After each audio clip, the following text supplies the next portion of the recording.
Bom, boa noite a todos vocês. É com muita alegria que a gente começa o segundo dia do primeiro ciclo de atualização em bem-estar animal, tá? Esse encontro, ele surgiu a partir de um grupo de WhatsApp de professores de bem-estar animal de todo o Brasil, e a partir desse grupo a gente propôs a criação deste evento, né? Então, nós propomos vários temas, bem como a estrutura. Então, através de uma forma coletiva, de uma forma bastante democrática, nós traçamos algumas estratégias, propomos alguns temas.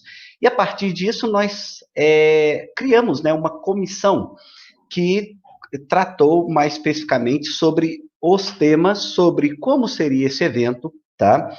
Essa comissão foi formada por mim, a professora Vivian Fischer, da Federal do Rio Grande do Sul, professora Manuela Tosto, da Federal da Bahia, professora Chiara, da Federal da Bahia, professor Pedro Sodé, da Unifenas, professor Luiz Botelho, da Unipam. Nós estamos muito felizes com o evento, tá? Nós recebemos mais de 1.000 inscrições nesse evento, a gente ainda está finalizando as inscrições, vindas de mais de 250 instituições diferentes.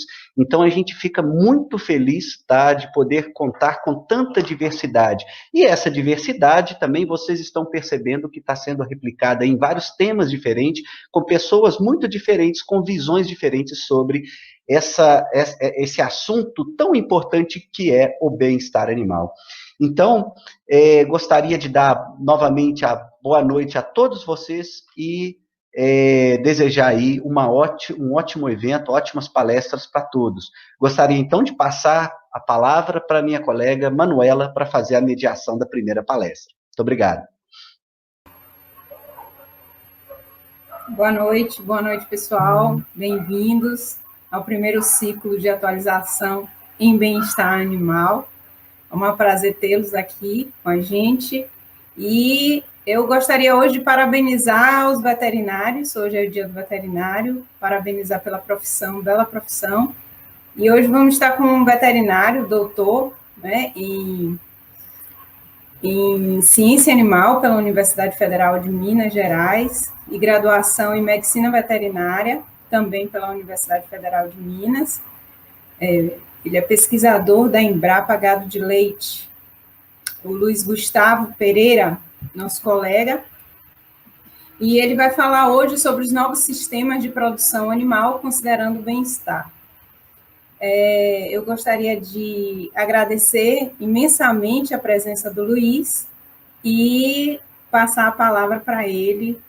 E espero que vocês aproveitem bastante a palestra. Podem fazer perguntas, que ao final da palestra a gente vai passar para o Luiz e tentar responder todas as perguntas. Boa noite, Luiz. Tudo bom? Boa noite a todos. Estão me escutando bem? Alô? Tá tudo certo aí? Estão me escutando? Porque eu fico sem ver a imagem aqui. Posso começar?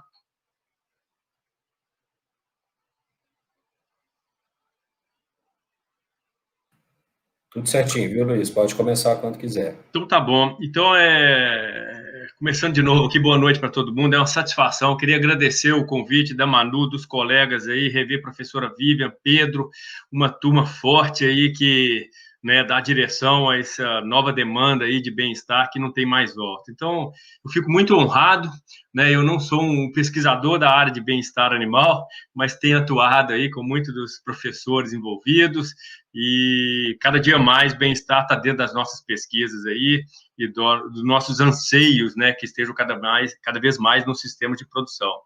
É uma satisfação estar falando no Dia do Médico Veterinário. Gostaria de parabenizar os colegas, né, por essa nobre profissão. E o meu desafio hoje aqui é para falar para um grupo seleto que trabalha com bem-estar animal sobre novos sistemas de produção considerando o bem-estar animal. A minha proposta, né, esse é o meu roteiro inicial. Eu gostaria, né, de iniciar falando de produção animal, fazendo uma certa provocação, fazendo como a gente está sujeita hoje ao conhecimento superficial, leitura superficial, falta de concentração e a importância da gente ter conhecimento sólido para as coisas fluírem de uma forma melhor. Depois passaremos a falar do grande desafio da humanidade, né, que é produzir alimento de forma sustentável, respeitando a saúde e também o bem-estar animal. Vamos mostrar como que o consumidor está direcionando o lançamento de novos produtos e passaremos, então, a mostrar como que foi a evolução do sistema de produção e como que a tecnologia tem acelerado, tem catalisado o processo de adoção de boas práticas relacionadas ao bem-estar. E passaremos, então, às considerações finais. Então, inicialmente, eu gostaria de fazer uma provocação. Eu recebi por WhatsApp, né, essa figura. Infelizmente, eu não sei quem é o autor, né, eu classifico ela como uma informação de conhecimento subjetivo, né, mas ela me intriga um pouco, né, principalmente eu tenho crianças pequenas, né, mas é um jovem, como se estivesse na beira de uma praia, onde a água é formada por um mar de celulares, ele com um celular na mão, sendo salvo, né, num processo aí de primeiros socorros, né, por um livro. E, em vez de estar cuspindo água, está cuspindo aí muita informação, né, e talvez pouco conhecimento. Né, e eu fico intrigado, minhas filhas estão em fase de alfabetização, tem uma certa limitação, né, elas têm menos de 7 anos, estudam em escolas de pedagogia Waldorf, então a gente tem uma certa limitação de uso de tecnologias, mesmo sabendo que a gente depende delas no mundo, né? Mas eu queria fazer uma pergunta, né? Quem nunca se deparou fazendo leitura na internet, a gente começa a ler um assunto, aí tem um link, a gente já vai para o outro, a gente já não sabe nem como é que a gente iniciou. E essa é uma forma nova, né, de leitura que é muito diferente. Eu lembro do meu tempo de mestrado na UFMG, na disciplina de alimentos e alimentação. Eu ia para a biblioteca, né, disciplina do professor Lúcio, muito difícil, que foi meu orientador. A gente pegava um material sobre determinado alimento, imprimia, levava para casa e lia aquilo tudo e fazia uma síntese, né? Hoje isso não existe mais, a gente fazia uma leitura profunda, a gente tinha uma capacidade de concentração profunda e essa dinâmica mudou. E eu trabalho com educação também, né? Participo de algum curso de 3 programas de pós-graduação, então leciono muitas disciplinas, e a gente percebe que o jovem hoje também está com essa leitura superficial.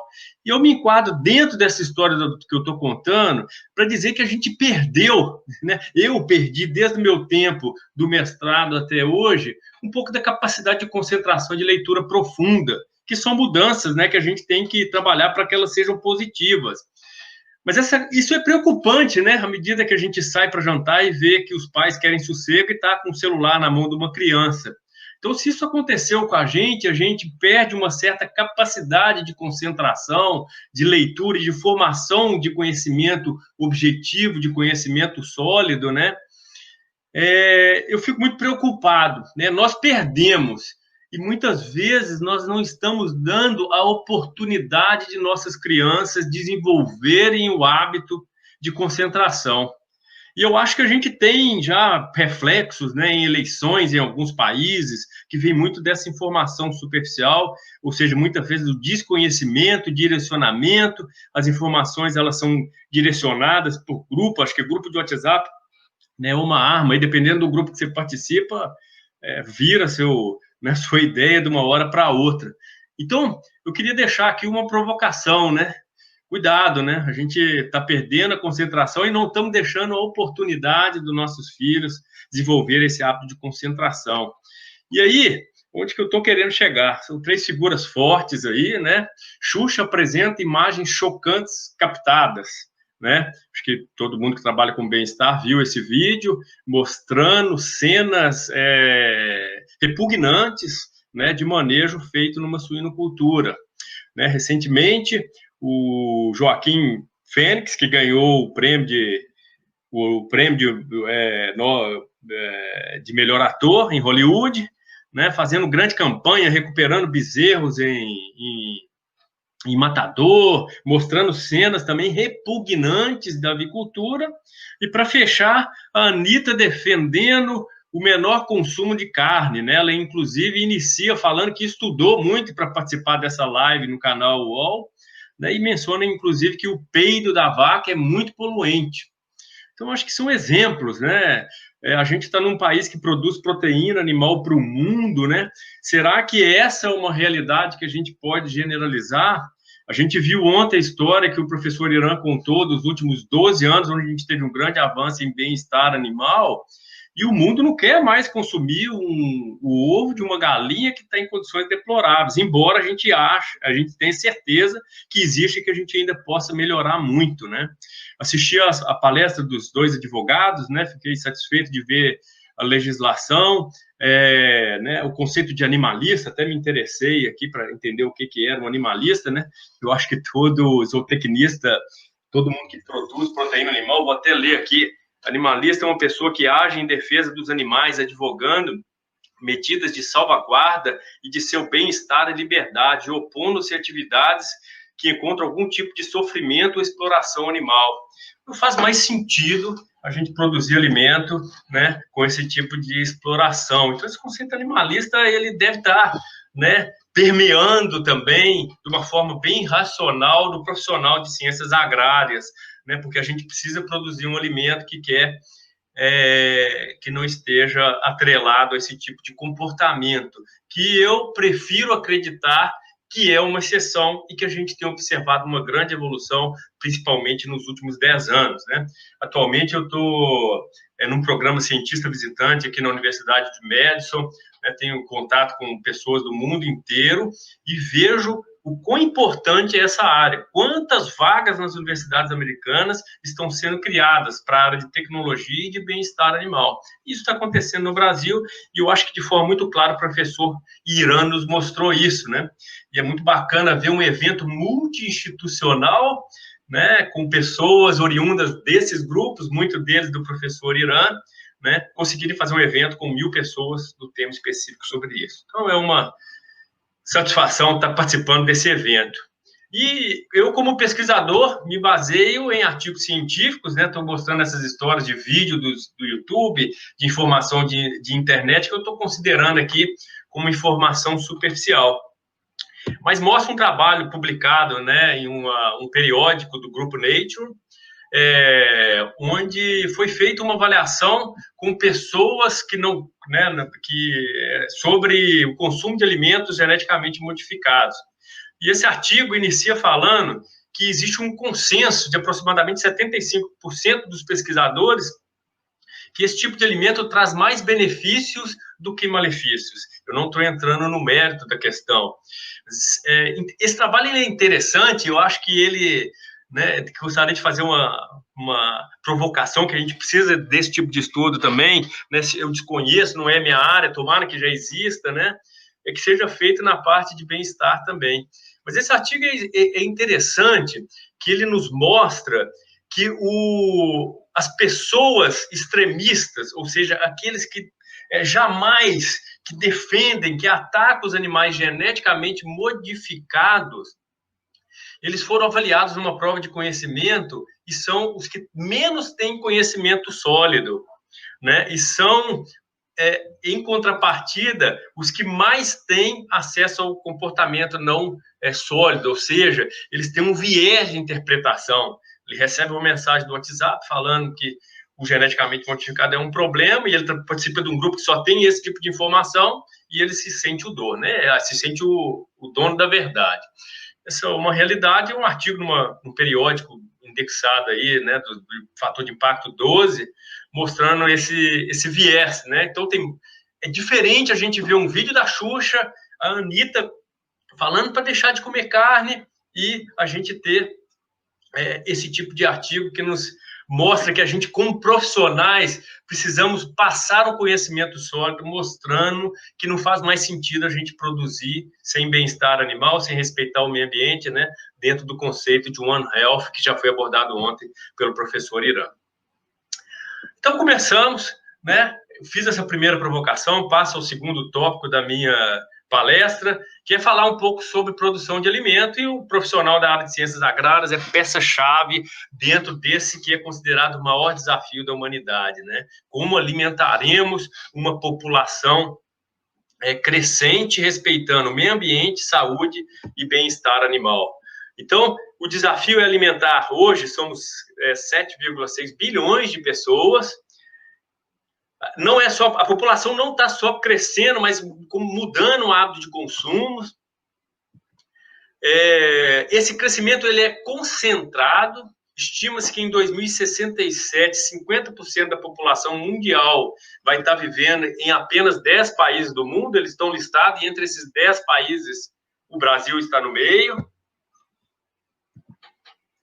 E dentro desse cenário, né, quando é o grande desafio da humanidade, nos choca os números relativos à fome e subnutrição no mundo.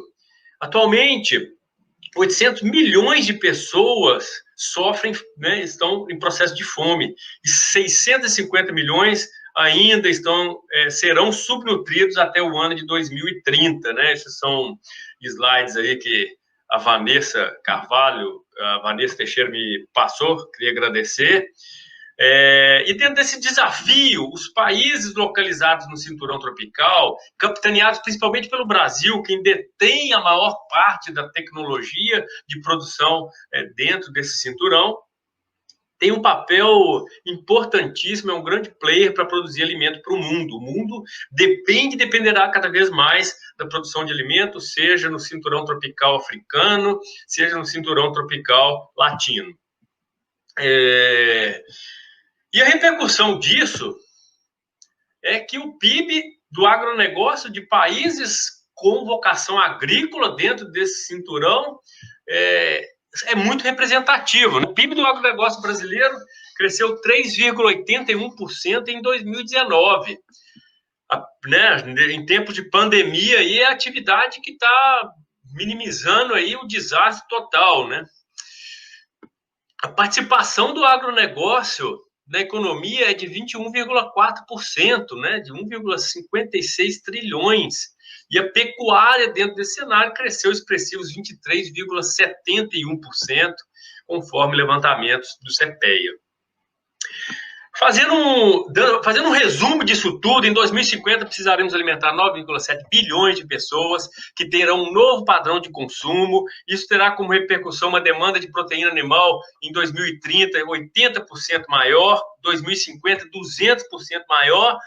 E não basta só produzir alimento para esse tanto de gente, a gente precisa produzir mais com menos. E eu gosto, né, de usar também os dados do leite, porque eu trabalho na Embrapa H de Leite, então eu vou focar muito minha apresentação na parte de leite, né? A parte de bem-estar está muito mais avançada em monogástrico, eu acho que vai ser um assunto muito debatido pelos outros palestrantes.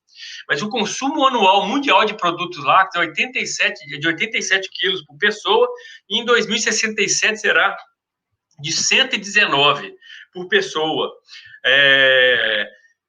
Terá um aumento de 22% nos próximos 10 anos. Serão necessários produzir, em 2067, 60 bilhões de quilogramas a mais de leite, e teremos menos terras para produzir 1 grama de proteína prontamente comestível. Por isso que é o maior desafio da humanidade. Em resposta a isso, o mundo vem produzindo cada vez de forma mais eficiente em escala, e agora passando para um outro patamar, não só de escala, mas de forma mais sustentável. Mas como resposta a isso, no setor leiteiro, a produtividade do rebanho nacional aumentou 87%. Enquanto isso, o número de fazendas leiteiras reduziu em 35%, e a produção total de leite aumentou em 71% nos últimos 15 anos. Né? E o grande questionamento mundial, né?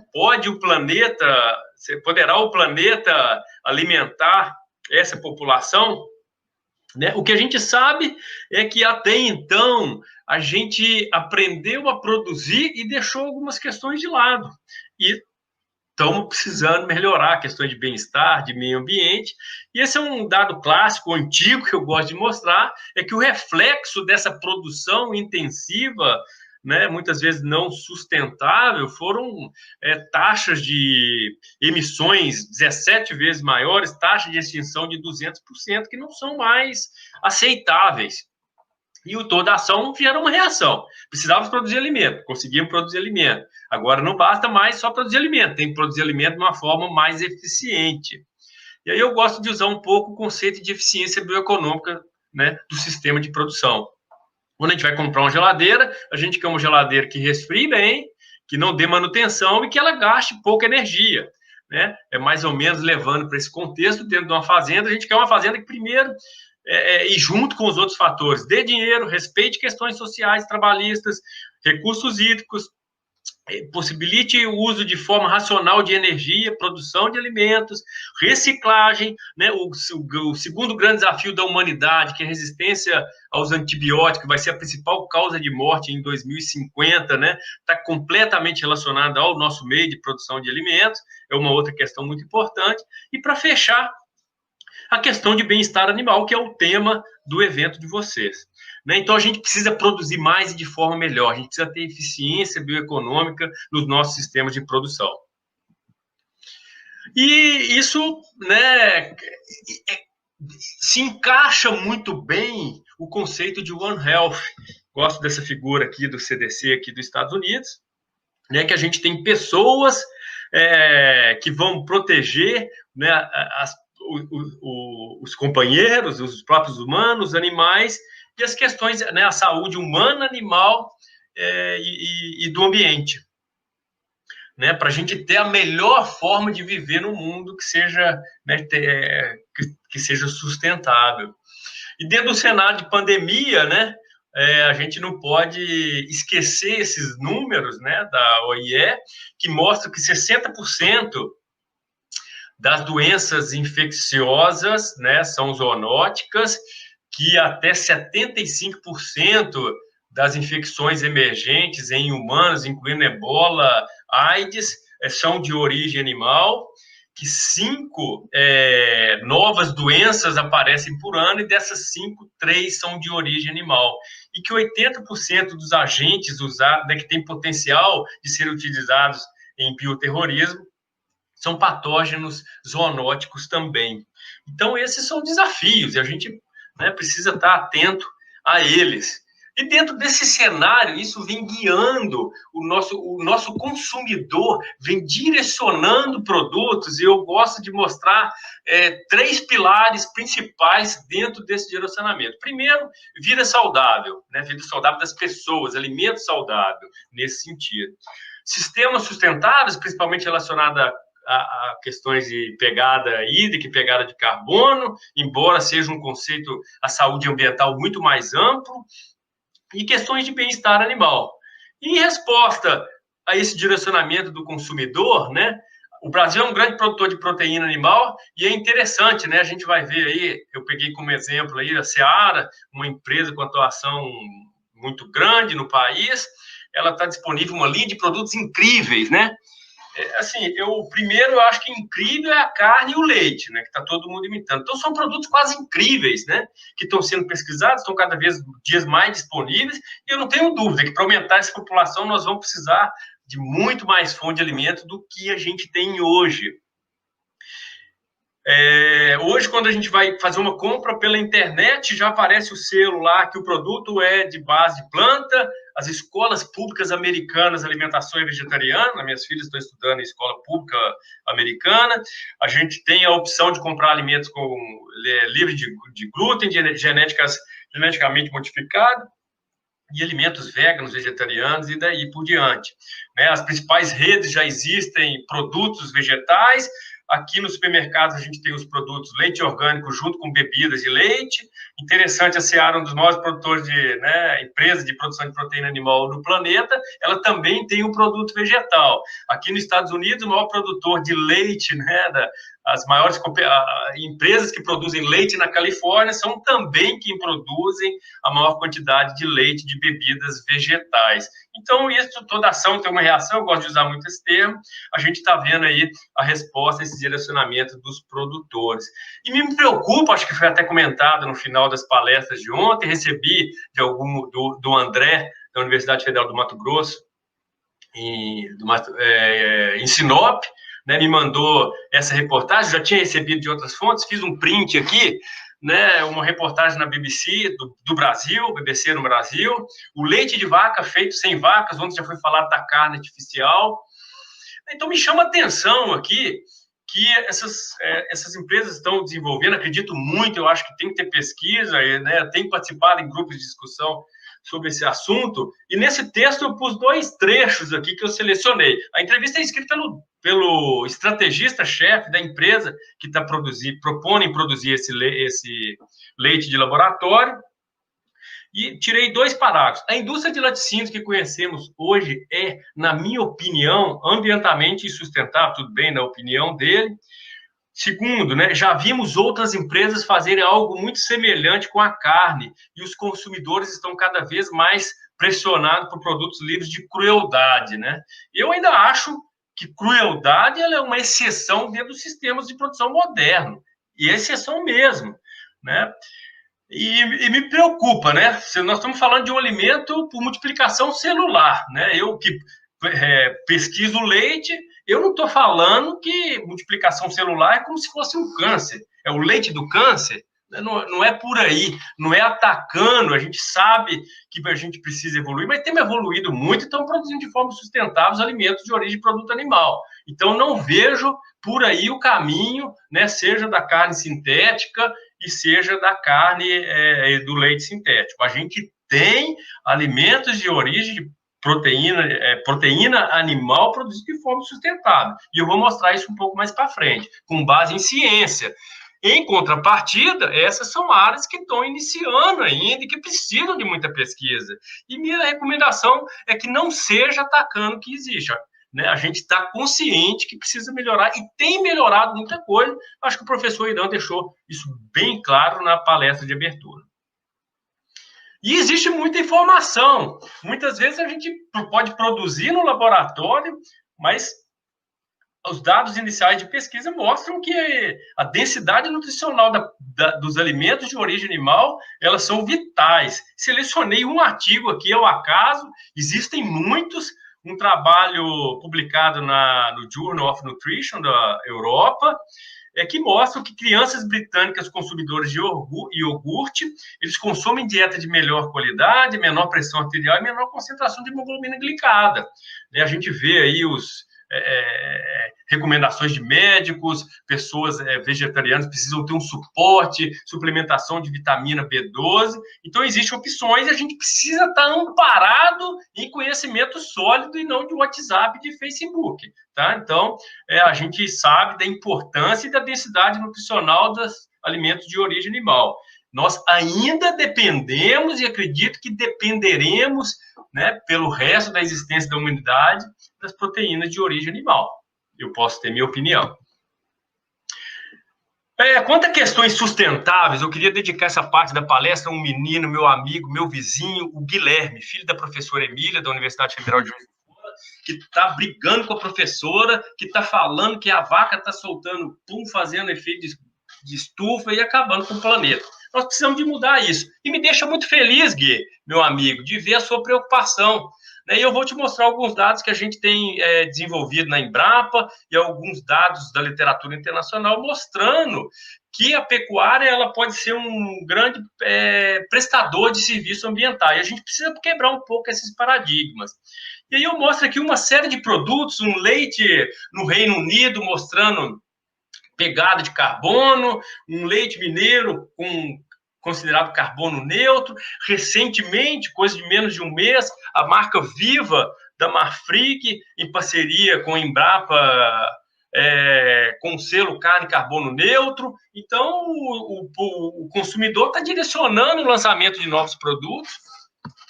E aqui uma série de exemplos. Mas eu queria gastar os 5 minutos, 6 minutos aqui, dessa parte da palestra, que a gente precisa quebrar mitos. Vi alguns comentários ontem no chat do YouTube.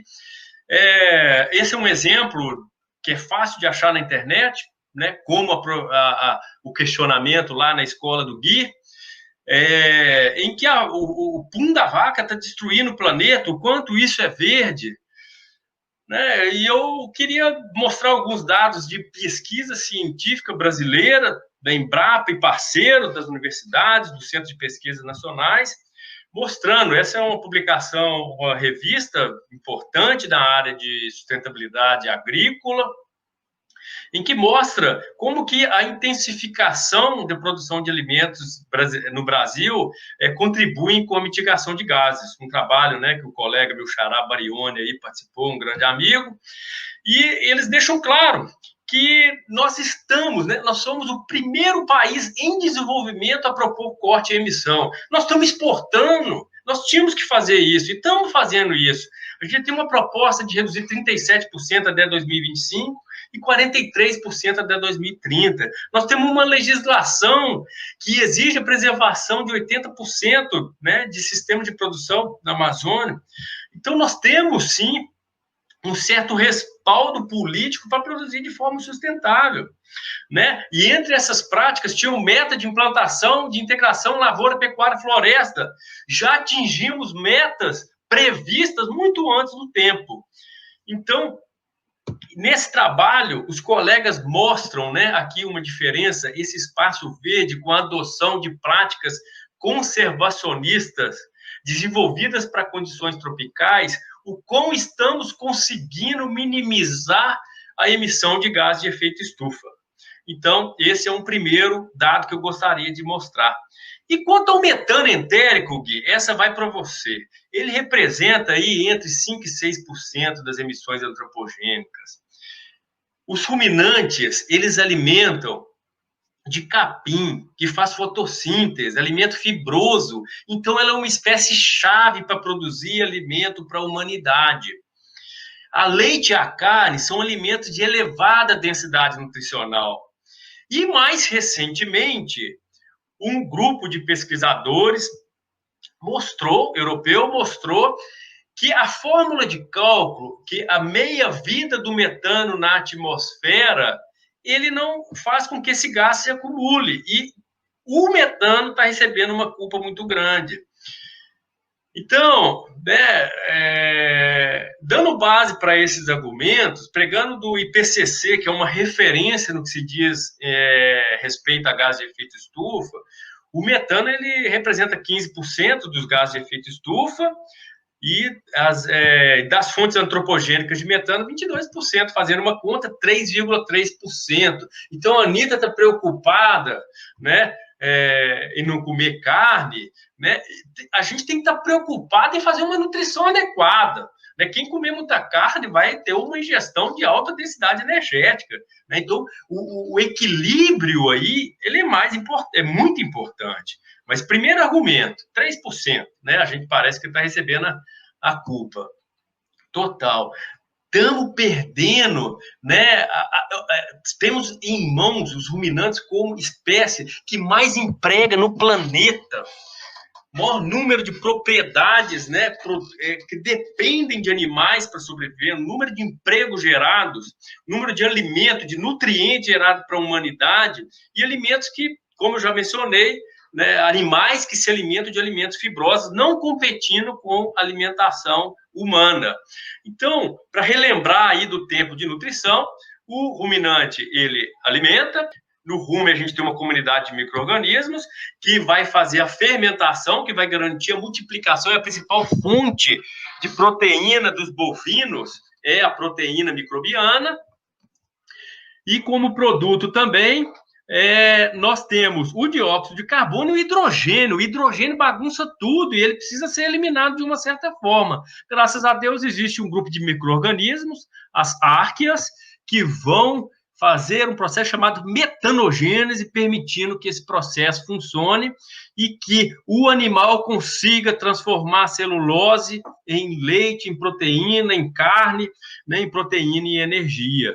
Né, fazendo um balanço, uma vaca que consome 20 quilos de matéria seca, ela produz aí em torno de 500 litros de metano, que é perda de energia, e nós, como pesquisadores, também queremos diminuir isso.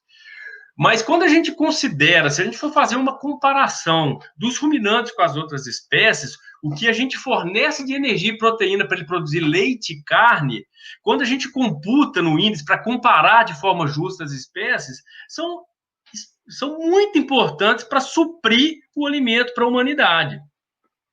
E uma outra comparação, né, os produtos de origem vegetal, que muitas vezes entram no embate com o produto. A gente não pode entrar no embate, a gente tem que estar junto, a gente tem muita gente para alimentar no planeta. Essa briga não leva nada a lugar nenhum.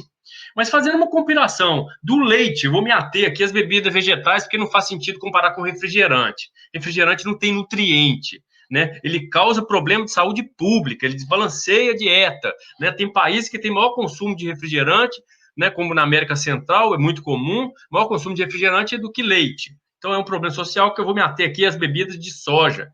Né?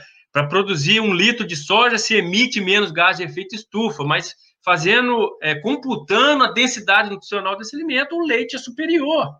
Então, não tem o que discutir, a literatura, a comprovação científica está aí disponível.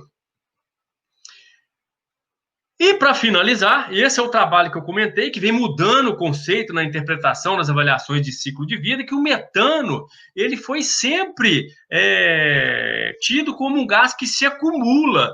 Mas os dados mais recentes estão mostrando que essa é uma interpretação errônea, que a meia-vida do metano ela é menor e diferente do CO2, que vai se acumulando e causando um efeito estufa. O gás metano ele tem um fluxo. O metano que está sendo produzido hoje é o que está sumindo no futuro, dentro aí próximo dos 12 anos. Para fazer uma comparação, esse aqui são slides bem interessantes da Universidade de Davis, que tem trabalhado muito com esse foco, que mostra, né, que os combustíveis fósseis são oriundos da fossilização de mais de 200 milhões de anos. À medida que a gente queima ele, a gente libera CO2, a gente não consegue capturar todo esse CO2 e ele se acumula, causando o efeito estufa. Já a questão do ciclo biogênico, né, do carbono relacionado ao metano, por exemplo, a vaca está produzindo aquele 500 litros de metano, e esse metano, dentro de 10 anos, ele vai virar CO2 e voltar para a síntese, para a fotossíntese. Então, essa é uma forma mais justa de avaliação desse gás, que tem um efeito estufa maior que o CO2, mas que um tempo de vida muito menor. Então, esse é um conceito novo que a gente precisa levar em consideração e é mais um argumento que a gente precisa tomar cuidado. Tá? Então, se a sua professora quiser discutir, e seus colegas, a gente está à disposição aí para mostrar isso.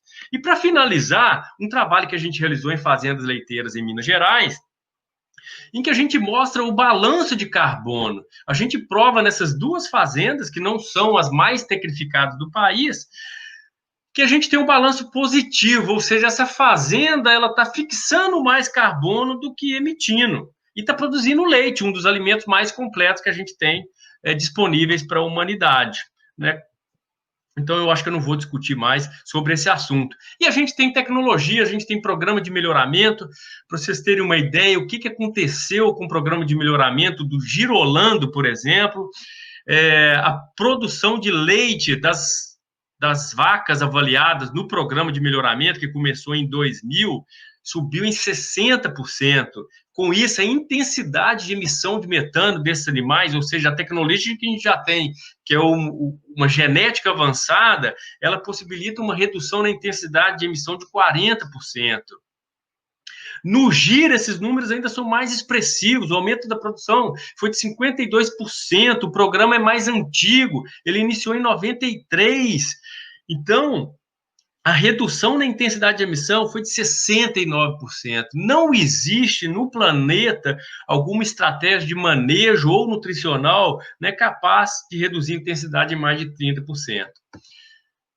Lembrar também que nessa questão ambiental, que o país é o que tem maior área agrícola disponível no mundo ainda, e que, além de poder prestar serviços ambientais na questão relacionada a gás de efeito estufa, os imóveis rurais são responsáveis por 48% da preservação rural. E, para finalizar, voltando para o tema que bem-estar animal, o direcionamento de produtos, fotos aqui dos Estados Unidos, uma de Portugal, galinha livre, galinha vegetariana, essa eu não consegui entender, tem um morango no desenho do ovo, né? E o leite oriundo de fazendas, de vacas que pastejam durante 365 dias do ano.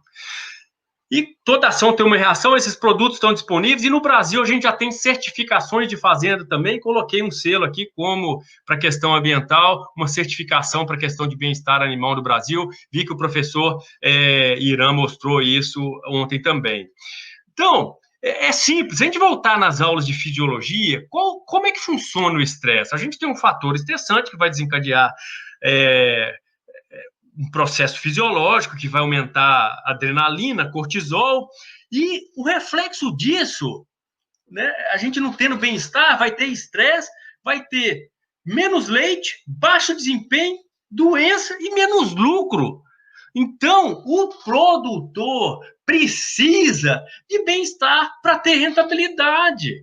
E por que na Europa isso está avançado? Por que na Alemanha eles estão lá na frente? Porque a ciência tem dado esse embasamento. Esse aqui é um trabalho alemão de 2015, já não é tão mais recente. Qual que é a relação do bem-estar com a eficiência nas fazendas? E o grupo mostra que os indicadores de bem-estar animal são associados positivamente com a eficiência do sistema de produção. Então, o produtor, ele depende do bem-estar animal. O produtor depende da natureza. A natureza não depende do produtor. Isso não está mais em discussão. Os sistemas modernos respeitam o meio ambiente e o bem-estar animal. E nós temos que defender essa bandeira. E esse grupo ainda chama a atenção que é importante respeitar as peculiaridades de cada região. Talvez as normas de bem-estar brasileiras não sejam iguais à sueca, por exemplo, né, que hoje exige que o animal, durante determinado tempo do ano, tenha acesso a uma área livre de pastejo. Dando sequência, né, como que isso tem impactado na evolução dos novos sistemas de produção? Vou pegar aqui a apresentação da Raquel, que fez no grupo da professora Sandra, lá no GEP Leite da UFMG. Copiei alguns slides delas aqui, de uma publicação referência na área, né, que é como é que é o futuro das instalações em gado de leite. Em 1970, nós tínhamos o gado em taistal, com um espinho nas costas das vacas para elas, né, ficarem ou deitadas ou deram um passo para trás para defecar. A gente tinha muita lesão de perna, de teta, pouca motilidade, a ordeia era feita no local, espaço pequeno para a vaca. Na década, isso não tinha sustentabilidade, os sistemas vão evoluindo. Entre 70 e 85, o animal passou a ter movimentação livre, no que a gente chama de freestyle, aumentou a área por vaca, melhorou a eficiência de trabalho, mas causou problemas de odor, a vaca ainda continuou machucando. Aí na década de 85 e 2010, a questão de bem-estar animal passa a ter mais importância, principalmente nos Estados Unidos e na Europa. Então as camas melhoraram, tira-se ferro, melhora a ventilação, melhora estrume, coloca-se borracha no piso, e essa evolução continua na década de 70, evoluindo junto com as questões de bem-estar, com os sistemas de movimentação livre, usando como os compost barn, que estão um pouco na moda. A gente ainda tem que tomar um cuidado com esses sistemas novos que ainda estão na moda, embora eles, né, tenham uma grande contribuição para o bem-estar animal. E no futuro a gente vê aí que a gente quer cada vez mais manter o comportamento natural das vacas, que essas tenham acesso a pasto, vão ter combinamento com pastoreio, a atenção é cada vez mais fácil e eficiente a gente fazer o controle do estresse térmico, criação de bezerros mais amigáveis, alguns países já exigindo que a criação de bezerro não seja individual, a separação de fezes e urina para reduzir as emissões de gás de efeito estufa, múltiplos usos de edifícios, certificação dos produtos lácteos. O Brasil já tem certificação para leite A2, para bem-estar animal, e a adoção de novas tecnologias. Aqui um outro exemplo, piso sintético que já separa a urina, com o jardim para as vacas se sentirem melhor, uma fazenda nos Países Baixos, aqui outra nos países, na Holanda, onde essas fazendas ficam no bar, está disponível na internet também, é abordado nesse artigo para que o leite seja produzido perto de onde vai ser consumido. Então, essa é uma possível realidade futura que está atenta ao bem-estar animal e a questões ambientais de saúde animal. E a evolução da pecuária, ela basicamente vem da adoção de tecnologia, 70% no Brasil vem da adoção de tecnologia na pecuária leiteira, e a tecnologia eu vejo como um grande catalisador, termos como biotecnologia, práticas de inovação, internet das coisas, big data, decisões corretas, são um grande impulsionador do bem-estar animal. E Esse slide é do Marcelo Ribas, eu uso ele sempre, ele me cedeu, é do Edward Deming, que diz: não se gerencia o que não se mede, sem dados você é apenas mais uma pessoa com opinião. Cheio de pessoa com opinião de WhatsApp, né? Mas a gente precisa medir para tomar decisão, a gente precisa medir bem-estar. O professor Irã mostrou inúmeros protocolos de medir bem-estar, a gente precisa medir desempenho. Isso está cada vez mais fácil com a adoção de tecnologias. Primeiro passo, identificação, não vou perder meu tempo aqui. O que monitorar? As possibilidades são infinitas. Quem quiser, entra nesse site, uma lista de 157 tecnologias diferentes que, de certa forma, geram métricas que podem ser utilizadas para medir bem-estar animal. Na tentativa, né, a ordenha robótica é uma tecnologia referencial na pecuária leiteira. Ela faz com que a vaca tenha acesso de uma forma mais natural e voluntária à ordenha, o que seria mais próximo da natureza, e vem sendo muito adotado. Hoje, 50% das ordenhas vendidas na Europa são de equipamentos robotizados, né, que é chamado de sistemas automáticos por lá, e o termo foi, né, ordenha robótica é o termo utilizado no Brasil, e é utilizado porque esse sistema tem aumentado a produção, tem reduzido a mão de obra e tem melhorado o bem-estar das vacas, além de estar melhorando o bem-estar das vacas, do produtor. Então, a tecnologia aí melhorando as condições do nosso produtor. No Brasil, já são 74 fazendas, aproximadamente 130 robôs funcionando, 4 empresas comercializando esse produto, e aqui o mapa de onde estão localizadas essas fazendas. Uma outra tecnologia que eu vejo um grande potencial para a área de comportamento animal é a visão computacional, que já está presente no nosso dia a dia.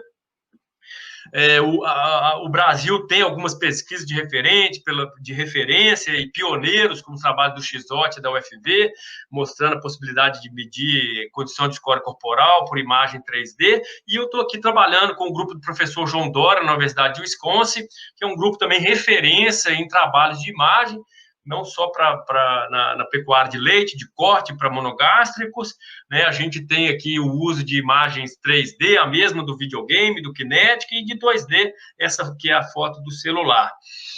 E, né, esse vídeo aqui a gente pode ver um trabalho do professor João Dória, um vídeo cedido por ele, mostrando aqui uma inteligência artificial usando visão computacional para identificar cada animal que tem um número identificado por uma cor. Depois que identifica, a gente consegue monitorar o comportamento do animal na figura direita, todo mundo deitado, cor azul. Quando passa a ter outro movimento, esses animais, por exemplo, estão todo mundo em pé, está todo mundo verde, de repente está na hora da mamada, fica, então, todo mundo amarelo, todo mundo mamando. Então, a gente consegue, né? Já fiz esse experimento com a professora Vívia, com a Manuela no Sertão, que a gente avaliava comportamento. Esse é o futuro. E filmando, a gente consegue mensurar uma ferramenta já usada muito em monogás, poderosíssima para avaliação de bem-estar em sistemas de produção, né? A gente tem trabalhos aqui do Rafael e do Bresolim, orientados que trabalham no laboratório do João Dória, trabalhando com identificação, reconhecimento de animais por imagem 2D e 3D, acompanhamento da modificação desses animais, da conformação do corpo, a utilização de drones aqui para contar o número de animais, na alimentação, possibilidades infinitas, já se, né, consegue que de forma robótica esse alimento seja distribuído ao longo do dia, tentando ficar um pouco mais próximo das condições de natureza, da natureza dos animais. Já é possível medir a composição dos alimentos em tempo real, e a gente acredita que com as tecnologias disponíveis a gente já vai conseguir calcular também a exigência por dia.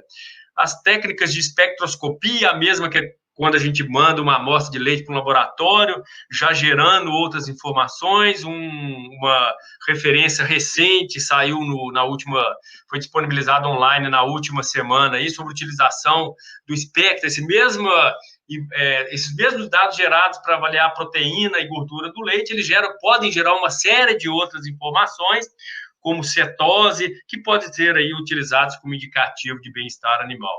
E as tecnologias vestíveis, os colares, brincos, pedômetros que podem ser utilizados. Aqui uma foto de um aplicativo de uma dessas tecnologias que a gente usa na Embrapa, que a gente consegue ver o número o relatório de saúde, um score de saúde, número de vaca no cio e a quantidade de ruminação. Isso gera uma quantidade de dados e a capacitação em inteligência artificial, ela é muito importante para a gente poder explorar ao máximo essas informações. Alguns dados de pesquisa do nosso grupo na Embrapa, a gente trabalhou com esses dados de coxo, já está conseguindo, apenas com o comportamento de coxo, fazer uma predição de cio muito próxima desses colares. Essa é uma possibilidade que vai estar próxima. A gente tem alguns desafios de produção da condição tropical, esses colares já possibilitam a medição de ofegação. A gente já tem alguns trabalhos também, as microestações meteorológicas já geram dados em tempo real, e a gente consegue ter a dinâmica de índice de temperatura e umidade. Esse aqui é um exemplo no experimento lá na Embrapa, em Coronel Pacheco, né, as vacas passando mais de 16 horas aí por dia entre estresse elevado e estresse moderado durante o mês de fevereiro de 2016.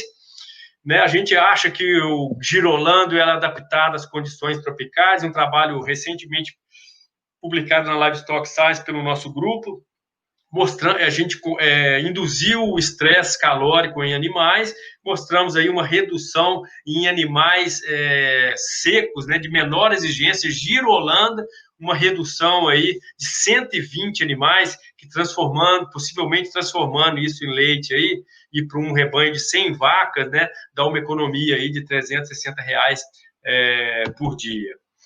E o trabalho que a gente vem desenvolvendo, para fechar minha apresentação, já estou estourando meu tempo aqui, sobre a adoção de tecnologia e inteligência artificial na saúde animal. Eu estou trabalhando num projeto em parceria aqui com a Universidade de Wisconsin, onde a gente induziu, junto com o professor Lobão, da UFMG, alguns animais à tristeza parasitária, uma das doenças mais importantes no nosso país, e fez um monitoramento com brinco, colar, câmara térmica, visão computacional, para monitorar. Então, a gente tem a ideia, a gente está gerando dados de temperatura, ruminação, atividade, e desenvolvendo a inteligência, né, que essa informação fica no fazendeiro e que ele possa ser utilizado pelo veterinário, ou por um profissional da área de ciência agrária, para tomar uma decisão, antecipar, melhorar a forma, tornar o sistema mais eficiente e, consequentemente, melhorar o bem-estar animal.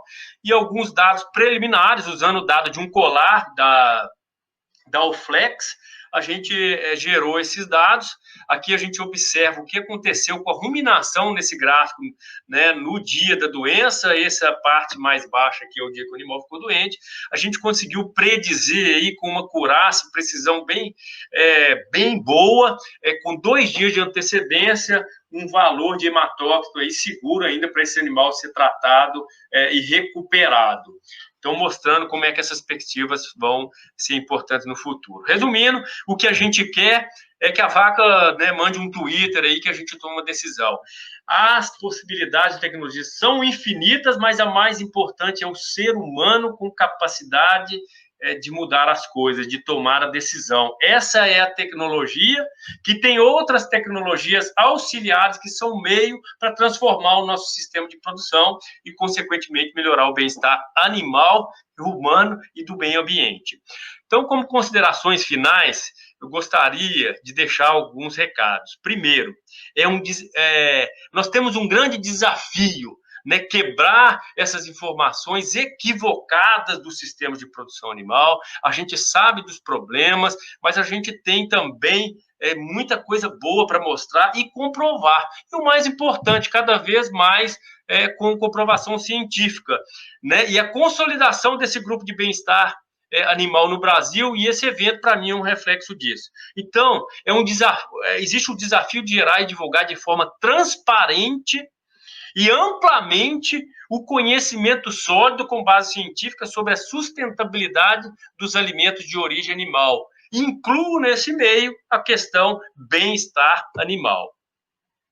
A humanidade ainda depende dos produtos de origem animal. São os alimentos mais completos que a gente ainda tem disponíveis, né? Basta a gente ir literatura científica. Nós temos uma verdadeira oportunidade para os países do cinturão tropical. E a gente está muito na frente do que os europeus e os americanos fizeram, com legislações bem favoráveis e áreas preservadas que podem nos possibilitar uma produção referência com base em bioeconomia, respeitando bem-estar, saúde animal e ambiental, né, o que atende aí os conceitos de One Health.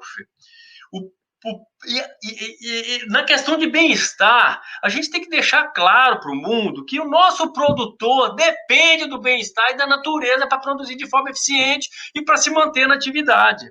E as tecnologias, eu não tenho dúvida, estão acelerando o processo de adoção de práticas de bem-estar. E isso é uma oportunidade de treinamento e de atuação profissional, né? Conversava com o professor Luiz, se não me engano, sobre a pesquisa que foi feita dos participantes desse evento, que a adoção de tecnologias é uma área de grande interesse aí de aprendizado pelos participantes desse evento. E fecho com a figura, né? Saudade dos tempos de aula prática, alunos do Brasil inteiro, que estão no mundo inteiro, Johanno, da Unesp, de São Paulo, passou um tempo no Canadá, a turma Ricardo do Sul, Palotina, a Anne, orientada da professora Vivian Fischer, que está aqui em Illinois, fazendo doutorado, meus orientados, o Ed, que defendeu na semana passada, todos eles fizeram experimento com alimento, com animais de produção.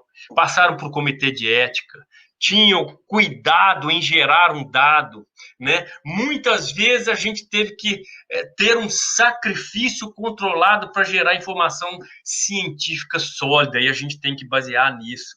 E esses meninos hoje que estão no mercado de trabalho com esse novo conceito, com essa necessidade de bem-estar, de sustentabilidade, né? Também adoram os animais. Esqueci de mencionar aqui a Catarina, essa cachorrinha branca aqui, que foi adotada pela Anne. Ela não veio para Illinois, mas deve estar lá no Rio Grande do Sul, né, num final de noite aí, tomando um chimarrão e muito bem de vida. Então, agradeço a atenção dos senhores aí e parabéns pela organização desse evento, que para mim, né, continua aí essa evolução da história dos 12 anos que o professor Irã contou ontem. Muito obrigado. Manu, com a palavra. Isso, excelente palavra, palestra, muitíssimo obrigada. É uma satisfação ver essa abordagem, né? Então, é como se a gente tivesse galinha de ovos de ouro e quisesse matar a galinha, a gente perderia os ovos de ouro. É a mesma coisa que a gente falar que está degradando e depredando a natureza e com maus tratos. Então, a visão, né, nova hoje de produção é outra.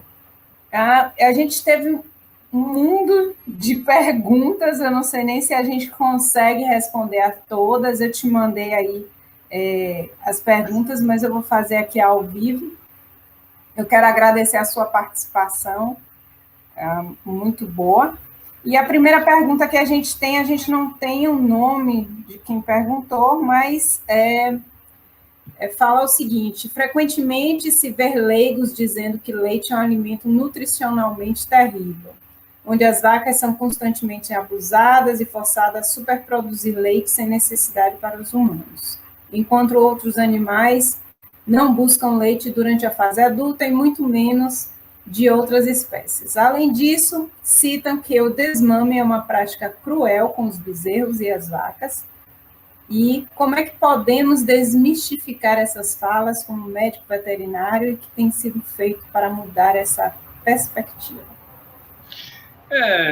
Eu acho que o caminho é o embasamento científico, e o que não falta, né, Manu, é esse tipo de informação. Eu pincelei algumas aqui, mas é difícil, né? A gente... não vejo, a gente precisa das bebidas vegetais, vai precisar, talvez, no futuro, de carne sintética, mas é igual a própria pergunta, são leigos, né? É informação não sólida, que chega pelo WhatsApp, pelo Instagram, né? O que está nos perdendo esse tempo. Então, o recado que eu deixo, as armas estão na nossa mão. né, esse grupo de pessoas aí passa 4 anos fazendo um doutorado, estudando isso, e a gente tem que mostrar isso.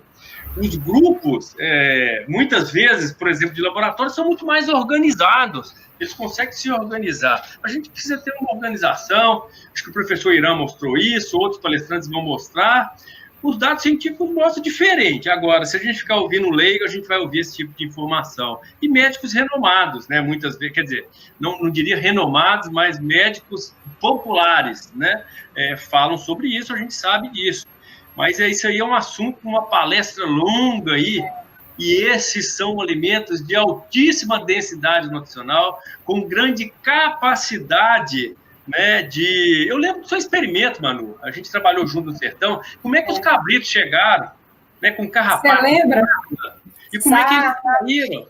Mostra foto, né? Então, essa é a nossa bandeira, né? Nós estamos... Então, eu estava participando de um webinar que falava sobre a utilização do leite, principalmente de caprinos, né? Como efeito imunológico, como efeito de aumentar a imunidade, reduzir a incidência, inclusive, de células cancerígenas. Então, a gente precisa buscar essas informações, como você diz, na ciência. E essas informações que muitas vezes vêm de médicos, né? Tipo, frango tem hormônio, leite não é para ser bebido, e a gente precisa buscar informações de conteúdo científico que traga embasamento realmente com estudos, né? O Tadeu Silva, ele fala que a principal causa da fome no mundo é a falta de alimento ou a má distribuição do capital. É misturar política aí, não. Para você, viu, Luiz? Tá. Não, falhou um pouco o finalzinho aí, você repete para mim, Manu. Tá. O Tadeu Silva, ele fala, ele pergunta se a principal causa da fome no mundo é a falta de alimento ou a má distribuição do capital. Eu diria aí que envolve questão política, não tenho dúvida, mas a gente tem muito alimento, né? Olha a porcentagem da população com sobrepeso. Então, tem muita gente consumindo mais do que precisa e muita gente consumindo menos do que precisa. Então, essa é uma questão que precisa ser solucionada. É um dos desafios aí da sustentabilidade, né? Que toda instituição hoje vem seguindo. A gente tem uma grande quantidade de alimento no mundo. E se a gente pegar a quantidade de desperdício de alimento, com certeza a gente não teria pessoas com fome no mundo.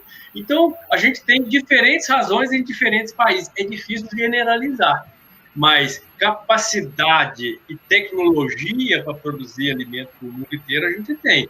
Mas a gente ainda vai enfrentar isso por muito tempo. Então, a questão imunomodulatória do leite, só voltando aí, quantos médicos competentes, embasados cientificamente, mostraram a importância do consumo de leite ao longo da pandemia para a gente estar forte para aguentar essa doença? Né? Desculpa, voltei aí na pergunta e tudo, mas eu acho que é essa. Sim. A Ângela, outra pergunta aqui, foram várias, viu? A Ângela Cristina, ela fala, o vídeo de Xuxa ou ativistas são voltados para um público que não é necessariamente academia e não é exatamente mentiroso. É uma forma de linguagem, mas não é fake news. Aquilo acontece todos os dias. Eu, hora nenhuma, falei que é fake news, né? Espero não ter falado. Se eu falei equivocadamente. Eu sei que é uma realidade e que existe. Em contrapartida, a gente também tem canais, vou citar aqui o Agroverdade, do professor Nilman, para mim uma referência, e um grande defensor das boas causas, que na semana passada estava apagando incêndio na própria propriedade, que são respostas embasadas em ciência.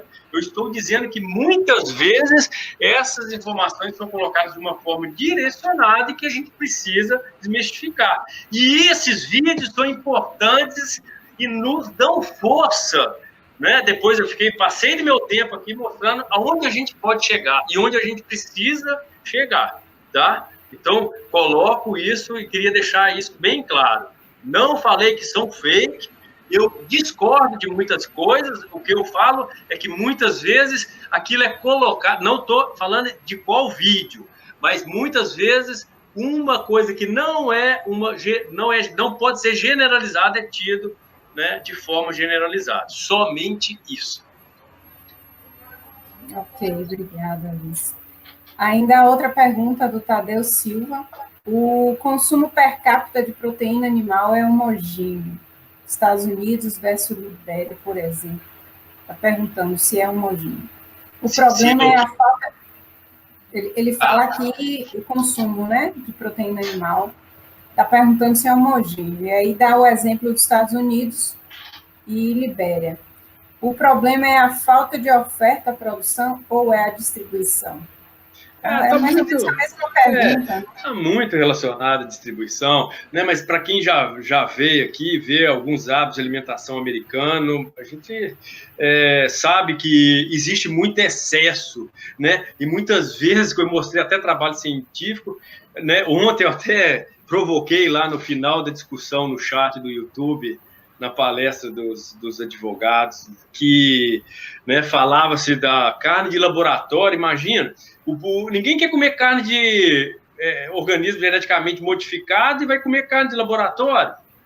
A marketing faz de outra forma, né? Como é que a gente explica o ser humano? O ser humano é complicado, né? E ele vai aprendendo. E eu acho que eu contei uma série de ações e reações que refletem isso. Nós estamos aprendendo a comer melhor, né? São as questões do direcionamento do nosso consumidor para produtos saudáveis. A gente já tem tipos de gordura que já são proibidos em alguns países, né? Quantidade de açúcar, informações nutricionais em rótulo. Nós estamos aprendendo a respeitar, né? E até mesmo prestar serviços ambientais produzindo alimento, e a questão de bem-estar, que é o motivo desse evento.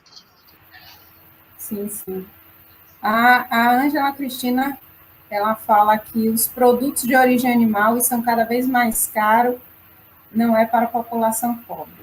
Ou seja, a gente teve uma discussão grande no chat, então várias vertentes vieram, né, à tona, e a Ângela, ela afirma que não é para a população pobre. Eu, particularmente, eu sou contra essa afirmação, mas eu queria ouvir a sua opinião, Luiz. As coisas vão mudando, né? O brasileiro estava com aumento de consumo de proteína animal, vai melhorando a qualidade de vida, ele vai querer comer carne, isso vem refletindo, aí entram as crises políticas, as crises de pandemia agora, que o mundo é dinâmico e ele vai mudando, mas à medida que a condição e é uma tendência que deve voltar, né, não no mesmo patamar, é que a população, além de crescer, ela vai ter mais poder aquisitivo e vai ter mais acesso e vontade de consumir proteína de produto animal. Os números nos mostram isso. E ele quer consumir essa proteína produzida com bem-estar e respeitando o meio ambiente. E ela está cada dia... Se a gente pegar o quilo do frango no Brasil, né? Hoje o arroz está caro, né? Eu estou vendo as notícias aqui. Arroz aqui eu estou pagando mais barato que aí no Brasil, né? O governo está precisando até intervir, então, de certa forma, é uma questão de economia e de mercado. Vai melhorar, vai consumir mais carne. E é preciso. Pessoas saudáveis consomem carne de forma equilibrada. E essa que é a questão. A gente quer sempre achar um vilão, uma solução milagrosa, mas não existe, né? Quer emagrecer, tem que ter boa alimentação, um hábito de saúde, né? Ser uma corredora aí, como a professora Manuela, andar de bicicleta. Sim. Então, não tem segredo. Mas a gente sabe de umas restrições e como gostaríamos de ter uma proteína mais acessível, né? A gente que trabalha com produção de proteína animal tem que ter essa visão. Lembrando que não só carne é proteína, né? Temos ovos, frango, a acessibilidade à carne de suíno também aumentou bastante. Então, os valores, eles estão bem mais acessíveis à população menos favorecida. Gente, lembrando que o link de participação ou de presença nas palestras está está sendo publicado no chat, vocês acessem e preencham, tá certo? Para confirmar a participação de vocês. A Caroline Posser, ela fala que esse é o principal desafio, como produzir com bem-estar, de uma forma acessível à população brasileira, sem pesar no bolso do consumidor. Muitos até pagariam os produtos certificados, mas não têm condições. Ou seja, ela fala que é caro, né? Eu acho que, se você pegar uma questão, se você for no supermercado aqui nos Estados Unidos e na Europa, você vai ver a quantidade de produtos disponíveis, sim, ainda com preço, muitas vezes, bem mais elevado que os tradicionais, né? Mas existe o consumo e está aumentando. Se você for no centro da Suécia, dificilmente você vai encontrar supermercados com produtos tradicionais, você vai ter que ir mais para a periferia, né? Já é uma maioria no centro das grandes cidades da Suécia, por exemplo. O preço das bebidas vegetais aqui nos Estados Unidos era mais caro que leite. Hoje ela é vendida no supermercado do lado de leite orgânico e o preço mais ou menos acompanha ali. Até mesmo porque muitas vezes a mesma empresa é líder do mercado. Então é uma questão de... A coisa vai mudando, não tem dinâmica, né? No Brasil, nós ainda temos poucas possibilidades, mas se você pegar os produtos da Seara produzidos no Brasil, exportado, e fizer uma busca na internet, você vai ver uma série de comentários aí, tá? A tendência está cada vez mais disponível, isso eu não vejo mais volta. Eu, quando estou no Brasil, minhas meninas tomam leite desde 1 ano de idade, e eu gostava de dar um leite específico, que era de uma única fazenda, e que a diferença de preço, né, não era marcante, né? Então, eu acho que cada vez mais a gente vai ter esses produtos disponíveis e mais acessíveis. Luiz, a gente tem ainda várias perguntas, mas nosso tempo já chegou. Eu queria agradecer muito obrigada. A gente teve um retorno muito positivo da palestra, a sua palestra foi excelente. E agradecer mais uma vez a sua participação. Tá? Um prazer imenso de revê-la, as outras colegas, Vivian, Pedro, os Luiz, a Chiara, todo mundo aí, é uma satisfação muito grande poder participar de um evento aí que eu considero de suma importância para o nosso país aí. Um abraço para todos aí e que defendemos, né, a bandeira do bem-estar cada vez mais aí nos sistemas de produção sustentáveis do nosso país. Muito obrigada, Luiz. Boa noite, pessoal.